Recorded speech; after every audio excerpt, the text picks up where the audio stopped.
We will be covering peripheral artery disease in this video. What is peripheral artery disease? Peripheral artery disease is a common condition where a buildup of fatty deposits in the arteries causes narrowing of arteries. These narrower arteries reduce or restricts blood flow to the arms or leg muscles. So, peripheral artery disease is a plaque buildup in the leg or arm arteries. The peripheral artery carry oxygen and nutrient-rich blood from the heart to the arms and legs. Other names for this are peripheral vascular disease or peripheral arterial disease. Peripheral artery disease can get worse faster in some people more than others. Many other factors matter, including where in the body the plaque forms and the overall health. Lower extremity peripheral artery disease may affect the iliac, femoral, popliteal, tibial or peroneal arteries or any combination of these arteries. The femoral popliteal area is the most common site in patients without diabetes. Those with diabetes tend to develop PAD in the arteries below the knee. Those with advanced PAD often have multiple arterial occlusions. Peripheral artery disease is a form of cardiovascular disease because it affects the blood vessels. Peripheral artery disease is often caused by a buildup of fats, cholesterol, and other substances in and on the artery walls. The buildup is called plaque, and the condition or process is called atherosclerosis. Atherosclerosis that develops in the arteries of the leg or less commonly the arms causes peripheral artery disease. As plaque buildups, the blood vessels get narrower and narrower until they are blocked. Plaque can cause arteries to narrow, blocking blood flow. In peripheral artery disease, plaque collects in the arteries of the arms or legs. Other causes include swelling and irritation of blood vessels, injury to the arms or legs, changes in the muscles or ligaments, radiation exposure. Now we will see the risk factors for peripheral artery disease. There are certain things that can increase the chances of developing peripheral artery disease and other forms of cardiovascular disease, including tobacco use. Tobacco use is the most important risk factor for PAD and its complications. In fact, 80% of people with PAD are people who currently smoke or used to smoke. Tobacco use increases the risk for PAD by 400%. It also brings on PAD symptoms almost 10 years earlier. Compared with non-smokers of the same age, people who smoke and have a PAD are more likely to die of heart attack or stroke, have poor results with bypass surgery procedure on their legs, however limb amputation. Regardless of the sex, a person is at risk of developing peripheral artery disease when one or more of these risk factors, those who are having diabetes, increasing age, especially after 65 or after 50, being African American, having a personal or family history of a heart or blood vessel disease, having high blood pressure, having hyperlipidemia, having abdominal obesity, having a blood clotting disorder, having kidney disease. Kidney disease may be both a risk factor and a consequence of PAD. Although PAD is a different condition from coronary artery disease, the two are related. People who have one are likely to have the other. A person with PAD has a high risk of coronary artery disease, heart attack, stroke, or a transient ischemic attack than someone without peripheral artery disease. A person with heart disease has 1 in 3 chance of having peripheral artery disease in their legs. Not surprisingly, the two diseases also share some common risk factors. This is because these risk factors cause the same changes in the arteries in the arms and legs as they do in the heart arteries. Now we will see the pathophysiology of peripheral artery disease. Arteries have a smooth lining that prevents blood from clotting and promotes steady blood flow. As previously mentioned, the most common etiology of a peripheral artery disease, especially in patients over 50 years old, is atherosclerosis. When a person has peripheral artery disease, plaque made of fat, cholesterol, calcium depositing in the wall, and other substance forms gradually inside the arterial wall. Slowly, this narrows the arteries. This is known as atherosclerosis. It is a gradual thickening of the intima, that is the inner layer of the arterial wall, and media, that is the middle layer of the arterial wall. This results from cholesterol and lipids deposited within the vessel walls, leading to narrowing of the artery. Although we do not know the exact cause of atherosclerosis, inflammation and endothelial injury may play a major role. Many plaque deposits are hard on the outside and soft on the inside. The hard surface can crack or tear, allowing platelets in the blood that help blood clots to come to the area. Blood clots can form around the plaque, making the artery even narrower. The pathophysiology of atherosclerosis involves complex interactions between cholesterol and vascular cells. In the early stages of PAD, the artery is compensated for plaque buildup by dilating to preserve flow through the blood vessels. The blood vessel tries to dilate and help blood flow. Eventually, the artery cannot dilate further, and the atherosclerosis plaque narrows the arterial flow lumen. When there is an imbalance between the needs of the peripheral tissues and the blood supply, the affected person is faced with ischemia. From the pathophysiological point of view, a restriction of blood supply, that is ischemia to the lower limbs, can be classified as either functional ischemia or critical ischemia. Functional ischemia occurs when the blood flow is normal at rest but insufficient during exercise, presenting clinically as intermittent claudication. Critical ischemia is produced when the reduction in blood flow results in perfusion deficit at rest and is defined by the presence of pain at rest or trophic lesions in the legs. In this situation, precise diagnosis is fundamental, as there is a clear risk of limb loss if adequate blood flow is not re-established either by surgery or endovascular therapy. If plaque or blood flow narrows or blocks the arteries, blood cannot get through to nourish organs and other tissues. This causes damage and eventually death, that is called gangrene, to the tissues below the blockage. This happens most often in the toes and the feet. Other causes include vasculitis and thrombosis related to hypercoagulable state. Additional mechanisms of peripheral artery disease include arterial spasm and fibromuscular dysplasia. The cause and pathophysiology of arterial spasm are not fully understood, but they can occur secondary to trauma.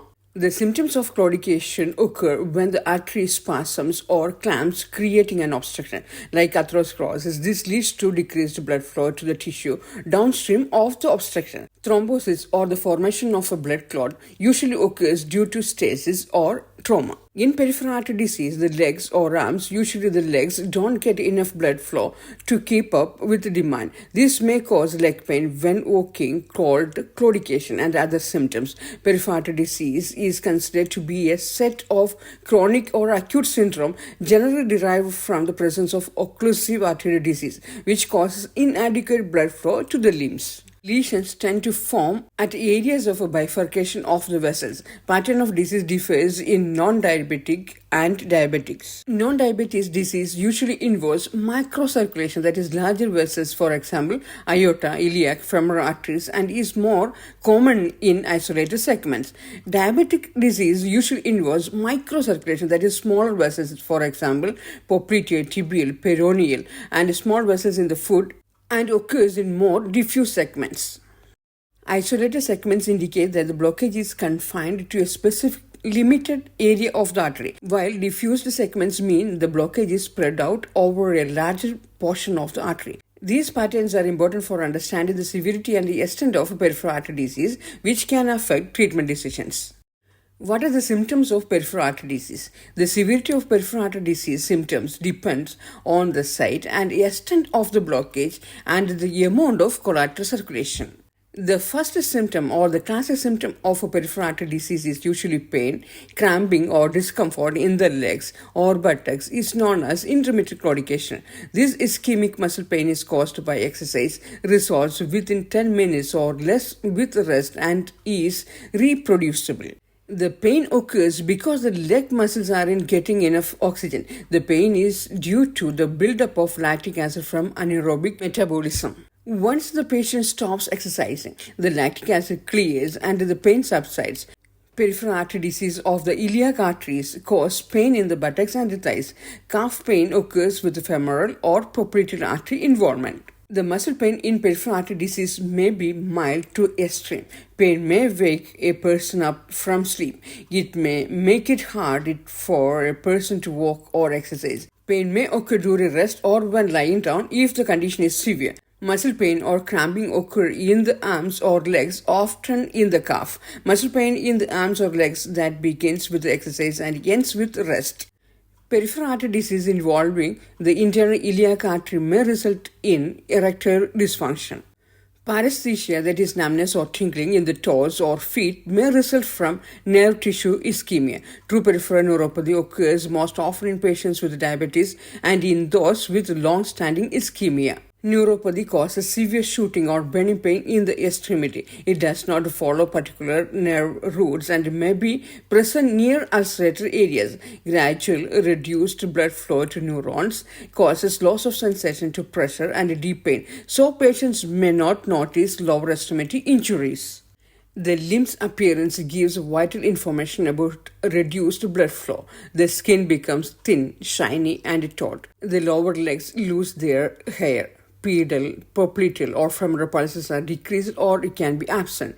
Pallor, that is branching of the foot, develops when the leg is elevated. That is called elevated pallor. Conversely, reactive hyperemia, that is redness of the foot, develops when the limb is in dependent position. That is called dependent rubor. Coldness in the lower leg or foot, especially when compared with the other side.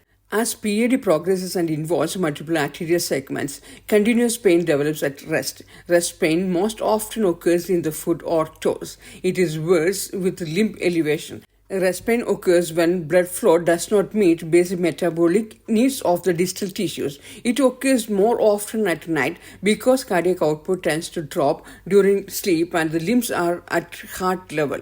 Patients often try to relieve pain by gravity. They dangle the leg over the side of the bed or sleep in a chair. Other symptoms include slow-growing toenails, brittle toenails. The muscles in the legs may be shrinking or wasting.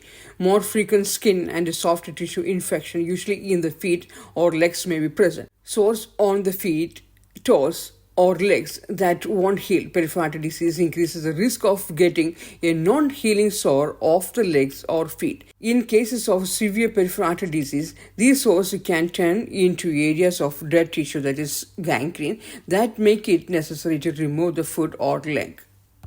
The half of the people who have peripheral vascular disease don't have any symptoms or symptoms may be mild.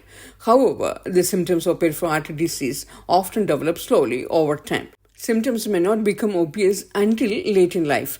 For many people, symptoms won't appear until their artery narrows by 60% or more. If the symptoms develop quickly or get suddenly worse, it could be a sign of serious problem requiring immediate treatment. Early detection of a peripheral artery disease is more important, so a person can begin the right treatment before the disease becomes severe enough to lead to complications like a heart attack or stroke. To diagnose peripheral artery disease, perform a physical exam and review the medical history and risk factors. If a person has peripheral artery disease, the pulse in the affected area may be weak or missing. Non-invasive tests to be done to help diagnose peripheral artery disease and determine its severity. Blood tests are done to check for things that increase the risk of peripheral artery disease, such as high cholesterol and high blood sugar. If peripheral artery disease is suspected, the initial study is the angle brachial index. This is a common test used to diagnose peripheral artery disease. It compares the blood pressure in the angle with the blood pressure in the arm. A person may be asked to walk on a treadmill. Blood pressure readings may be taken before and right after exercising to check the arteries during walking. This is based on the idea that if blood pressure readings in the angle are lower than those in the arm, a blockage in the arteries that provide blood from the heart to the angle is suspected.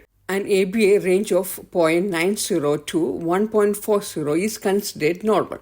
A person is considered to have peripheral artery disease when the ABA is less than 0.90. If the ABA is less than 0.40, the PAD is very severe. If ABIs are abnormal, the next step is generally a lower limb Doppler ultrasound to look at the site of obstruction and the extent of atherosclerosis. It can determine the degree of blood flow when we have difficulty palpating a peripheral pulse due to severe peripheral artery disease.